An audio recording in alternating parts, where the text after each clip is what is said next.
हाय मेरे दोस्त। और बताएं कैसे हैं आप लोग। उम्मीद करता हूँ अच्छे नहीं बहुत अच्छे होंगे दोस्त।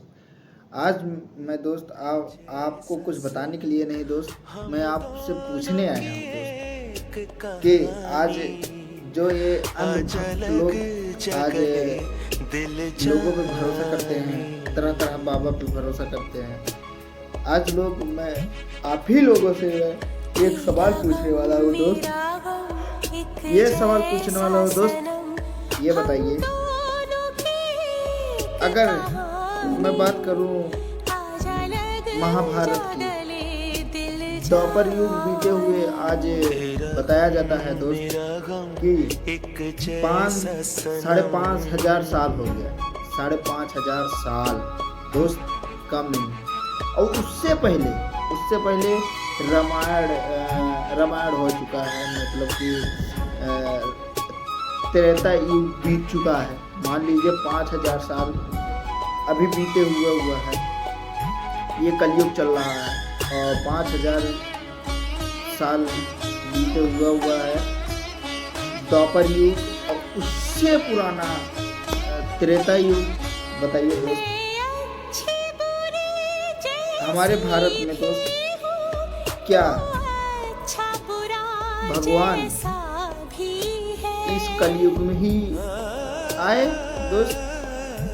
समझने वाली बात है दोस्त कि ये बताइए कि हम हो या आप हो दोस्त।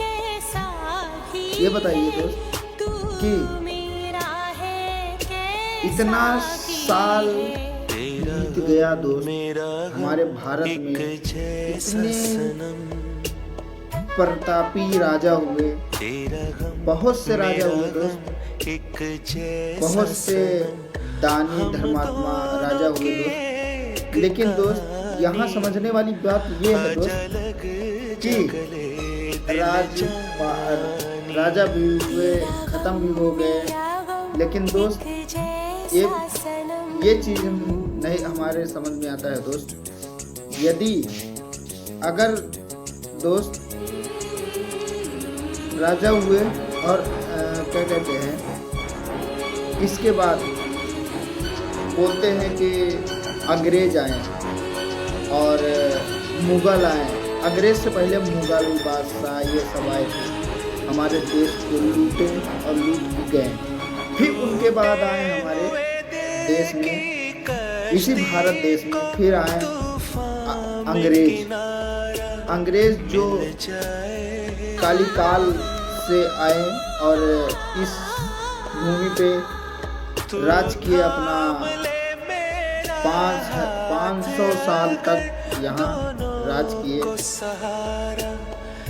500 साल तक यहाँ राज किए दोस्त। और ये बताइए, हमारे यही समझ में आता है दोस्त कि कहते हैं कि द्वापर युग बीता और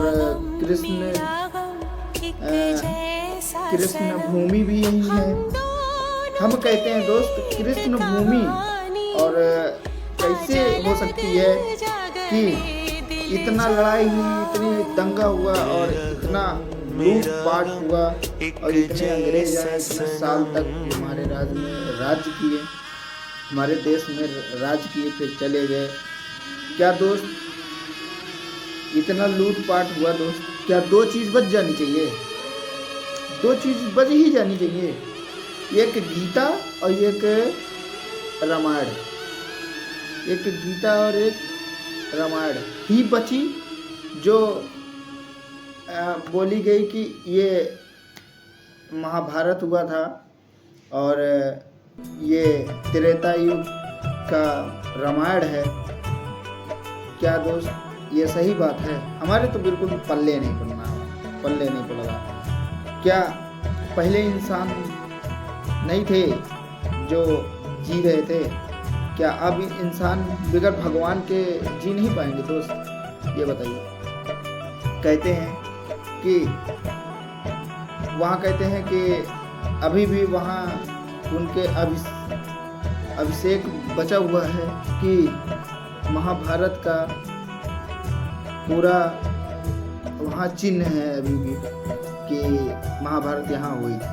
हम कैसे विश्वास मान ले दोस्त कि राजा महाराजा पहले नहीं थे, आए थे ना दोस्त, मुगल बादशाह थे, तो मुगल बादशाह भी तो आए थे यहाँ पे, राज किए, उनकी भी तो राजधानी थी ना दोस्त। ये बताइए दोस्त कि कैसे हम मान ले कि दोस्त कि हस्तिनापुर आज भी बचा हुआ है। लोग कहते हैं, उसका प्रमाण देते हैं कि हस्तिनापुर का अवशेष ये यहाँ है वहाँ है, और लोग कहते हैं कि अयोध्या नगरी कैसे मान ले कि ये राम की भूमि है। हम नहीं मान सकते, क्योंकि राजा पहले थे, वो अपनी राजपाट चलाते थे, तरह तरह का नाम रखते थे। क्या हमारे तो यही नहीं समझ में आता है कि दोस्त क्या इस धरती पे भगवान का जन्म हुआ है या नहीं। और लोग कहते हैं कि दोस्त कि लोग यही कहते हैं ना सर कि 84 लाख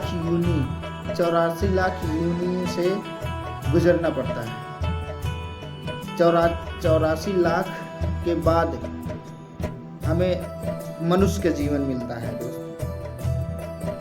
मैं बता दूं दोस्त, 84 लाख यूनी कमी होती, बहुत ज़्यादा होती दोस्त। 84 लाख यूनी के बाद मनुष्य का तन मिलता है।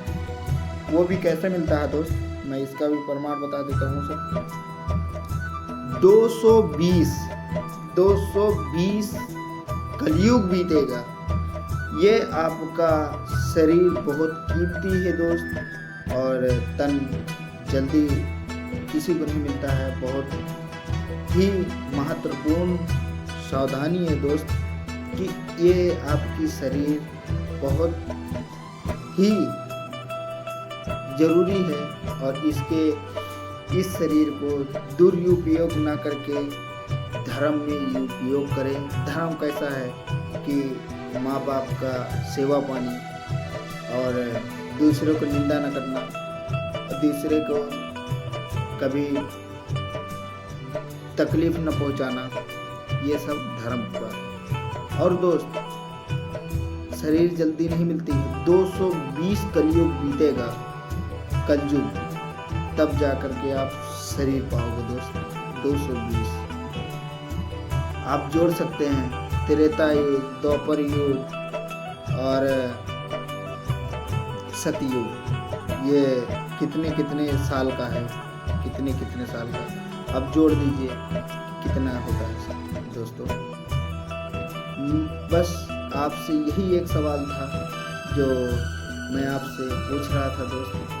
अगर दोस्त मैं कोई गलत बात बोला हुआ हूँ तो कृपया करके क्षमा करें दोस्त, और इस बात पे गौर करें कि क्या भगवान गए तो क्या अंग्रेज आए, अंग्रेज गए तो क्या यही बाबा लोग ये जो धर्मात्मा बनते हैं, धर्मगुरु बनते हैं, केवल यही ठेका ले रखे हैं दोस्त कि गीता कुरान की बात बताएं दोस्त। हम मान ही नहीं सकते कि गीता कैसे हो सकती है, और रामायण कैसे हो सकता है, महाभारत कैसे हो सकता है दोस्त। इस पे आप चर्चा करें दोस्त, सोचें।